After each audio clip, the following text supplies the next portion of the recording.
Uchko'prik tuman markaziga kirish chorrahasi 4 qavatli zamonaviy ko'rinishga ega bino. Ayni manzil 56-o'rta ta'lim maktabi. Soat millari 8:30. Deyarli maktab o'qituvchi-o'quvchilarining barchasi shu yerda. Maktab formasiga uyg'unlashgan holatda qizlar egnida adras va atlas, yigitlar boshida esa o'zbek to'ppisi. Mazkur maktabda tashkillangan bayram tadbiri ana shunday shukuh bilan boshlandi. Bugun maktabimizda tashkil etilgan milliylikni targ'ib qilish va 5 tashabbus doirasida o'tkazilayotgan tadbirda asosiy maqsad tumanimizda mana shu milliylikni targ'ib qilish asosiy maqsadimiz. Qolaversa, sportning 5 ta yo'nalishi bo'yicha hamma to'garaklar tashkillangan.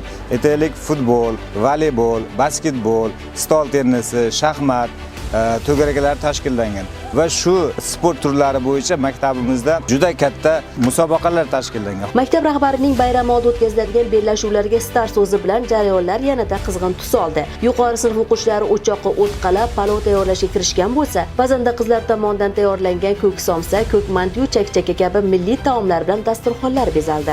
Bugungi tadbirimizda 4-sinf o'quvchilari tomonidan milliylikka erk bergan holatda bugungi tadbirimizga chiroyli qilib o'quvchilarimiz tomonidan ko'k chuchvara, ko'k somsa, ko'k mantilarni tayyorlab, o'quvchilarimiz bilan birgalikda tadbirimizda aktiv qatnashyapmiz. Mana orqalarimizda o'quvchilarimiz tomonidan oshlar tayyorlanmoqda. Bugungi tadbirimiz juda ham chiroyli, ko'rkamona tarzda o'tyapti. Milliyligimiz faxrimiz shiori ostida tashkil etilgan tadbir ishtirokchilari bilan yanada gavjumlashgan maktab hovlisining asosiy qismida milliy liboslar namoyishi, o'zbek xalq ertaklari asosida sahnalashtirilgan teatr tomoshalari, tennis, shaxmat, shashka va yana sportning bir nechta turlari bo'yicha musobaqalar ham davom etdi.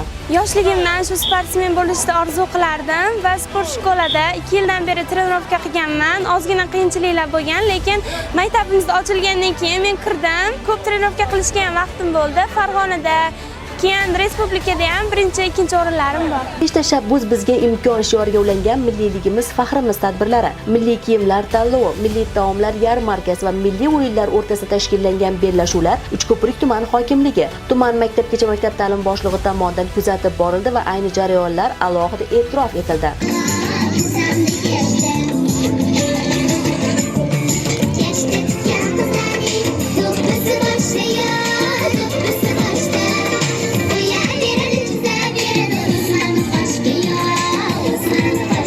Tadbir so'ngida esa musobaqa va bellashuv g'oliblari faxriy yorliqlar hamda esdalik sovg'alari bilan taqdirlandilar.